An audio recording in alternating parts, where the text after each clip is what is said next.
everybody, welcome back to class. Today is Friday, August 28th, and I only mention the date because I know just about everybody has been in the course so far. A few folks haven't quite made it in yet, but we have until Sunday to turn in all of our assignments. In this video, we're going to be talking about what you'll have to accomplish for Session 2. So let's jump right into the Class Sessions folder and see what's there.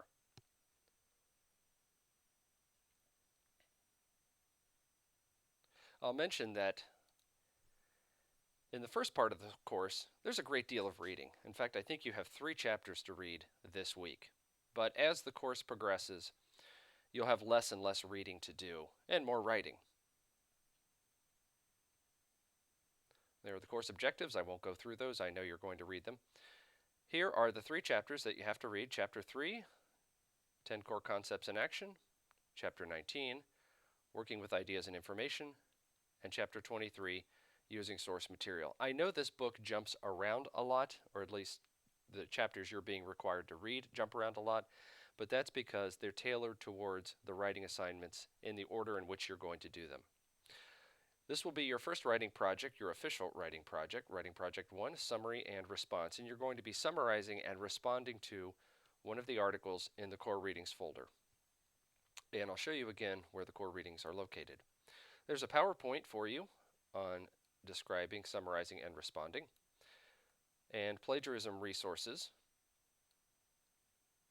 located here, and I'll show you where those are, and then 3 supplemental resources. You'll hear me say this more than once in these videos. Anytime you see the word supplemental, it means it's not required. Look at it if you think you need help in that area, but if you think you're good on, say, MLA format, you don't have to look at it. It's your choice. So there are 3 supplemental resources. Use them if you need them. We have 3 things that have to be accomplished. We are going to finish the discussion on what does your writing process look like, in which you'll have to give responses to 2 other students, and I'll talk about that further. There is a short quiz on plagiarism. It's only 10 points. And then the first draft of your Writing Project 1. And we'll go over that in a little more detail as well. So let's go to the learning activities. And here's your textbook and the 3 chapters you have to read. I'm not going to open that up. I know you will. And here are the directions on Writing Project 1. Let's take a look.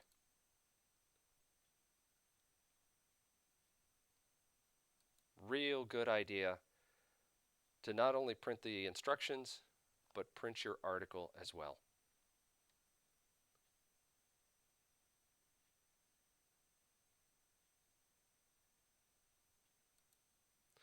As I mentioned in the first video, every time that there is a writing project, for the draft, and that's all you're turning in this time, is a draft, not the final version. We'll do that later. You're only following the first 6 steps. When you get to step 6, stop. We'll finish off steps 7 through 10 later. So this writing project is going to be about one of the resources in the core readings folder.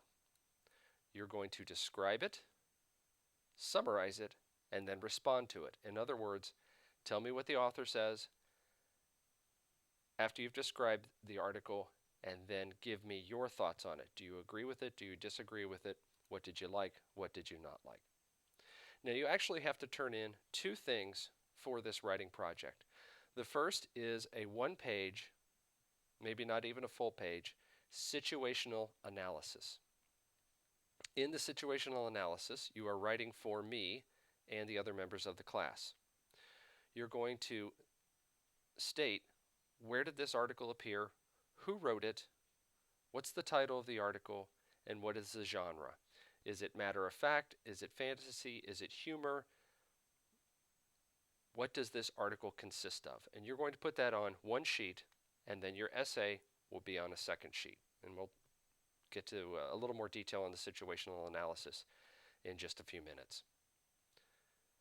You're only writing about 1 article, and for your first draft, minimum 600 words.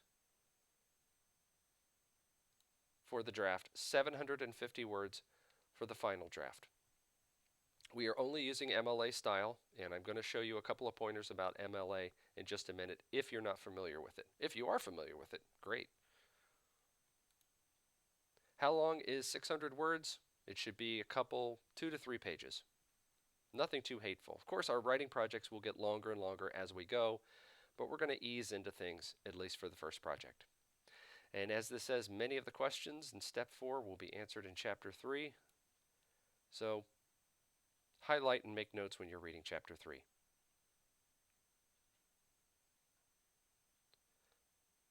And when you get to step 6, you're going to turn it in. And you're going to turn it in 2 places. And I'll show you where those are. So make sure you read through this carefully, steps 1 through 6.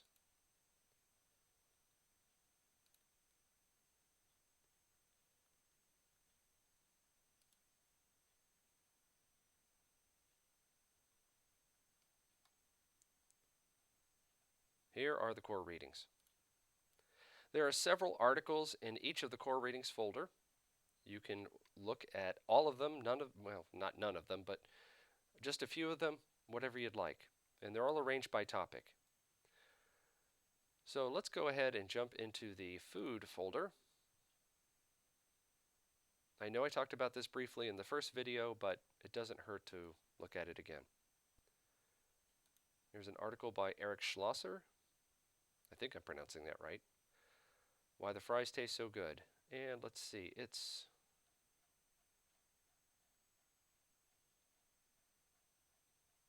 five pages. Not too bad. And notice on the bottom it tells you the author, the title, where it appeared, the sort of things you need to include in your first writing project.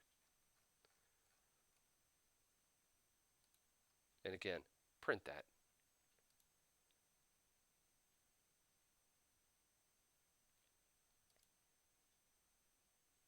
So look through the folders, look at whatever subject interests you, read through the essays, skim over them. You don't have to read them in depth until you get to the one that appeals to you the most. Then read that one in detail after you've printed it. Here's a PowerPoint on summarizing, describing, and responding. And we'll take a look at that.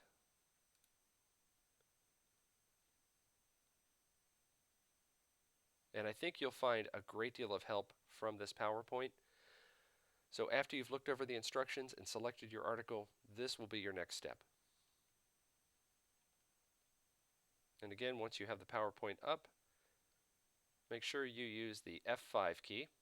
That'll make it full screen, and you can use your spacebar to navigate back and forth.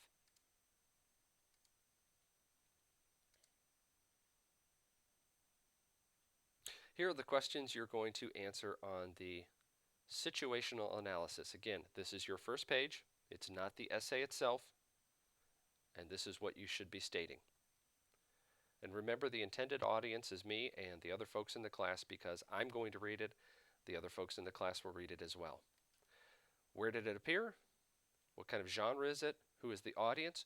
Not your audience. Who is the writer writing for? And what was their purpose? And here's an example. You can follow this. And then in your summary, I won't read through this. I know you will. It gives you a good detail on what you should be following.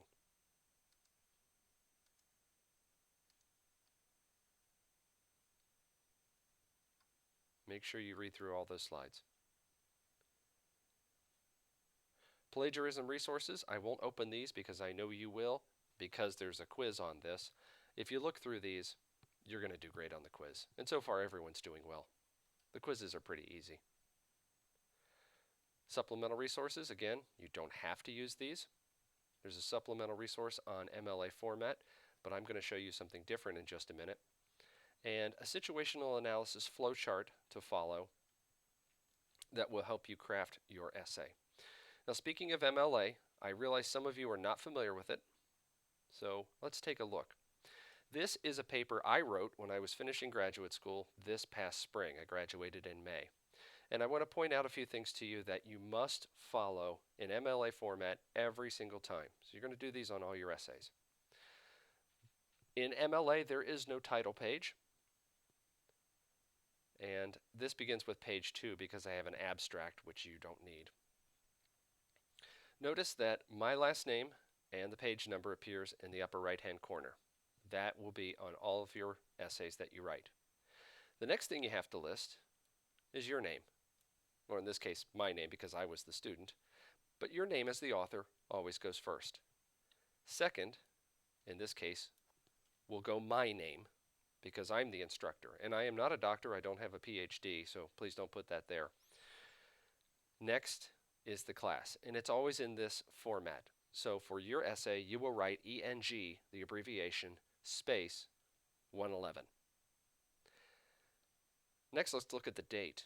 And notice that the date is a little funny. We don't normally go around saying 28 April, do we?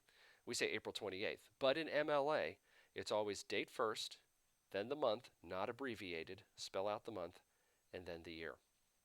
In MLA, you must always give your essay a title, and then indent every paragraph. MLA requires that you write using the font Times New Roman, 12-point type, and everything is double spaced. I don't expect that you're going to have a lot of citations in what you're writing so far.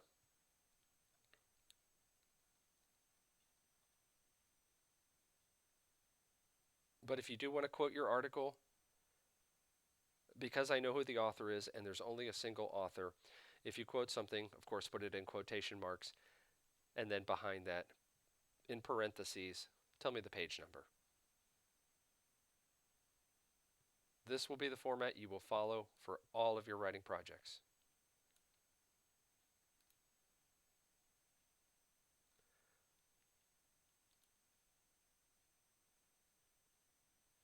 Let's go back into class session 2. There's tutor.com. Again, it's a free resource. You can send them a draft. They will proofread it for you and send it back. And it's free. Let's take a look at the assignments and the assessments. There are only 3 for this week because you have a lot of reading. First of all, we're going to finish off session 1 and session 2, discussion. And in this, to finish off, you are going to respond to the forum post of 2 other students. You can pick anyone. I'd like to see if you see someone that hasn't gotten feedback by everyone else, that you select that one. That way everybody gets some response to what they've written.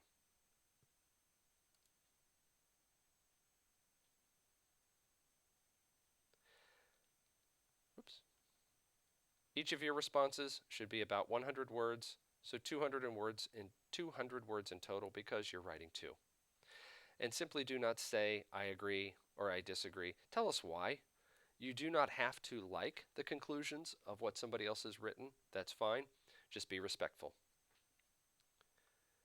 Here's the plagiarism exercise. Again, it's multiple choice, and it's based on chapters 19 and 23. Have your book open when you take it. You should do well. I'm not going to open that up. It's just a simple multiple choice quiz. And then the draft of writing project 1. You're going to put this in 2 different places. This one comes to me, and if you open it up, there's the rubric if you'd like to see it.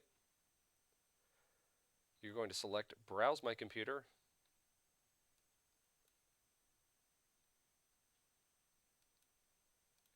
Click on the attachment, which I won't actually do, and that will submit it to me. Never, ever paste your essay here in the comments section. In fact, you don't have to use comments at all. I would appreciate it if that were blank. Send it as an attachment. That will come directly to me. And when you're finished with the attachment, hit submit. That's how you send it to me. Here's how you send it to the other folks in the class. It's a discussion board. So you will create a thread.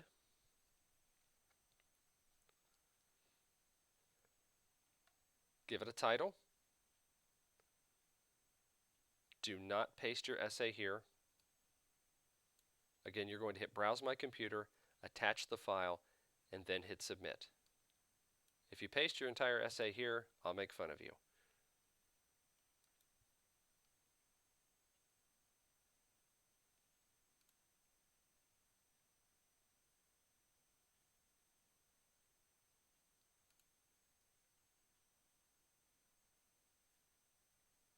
let's take one more look and make sure that we've covered everything. I think we have.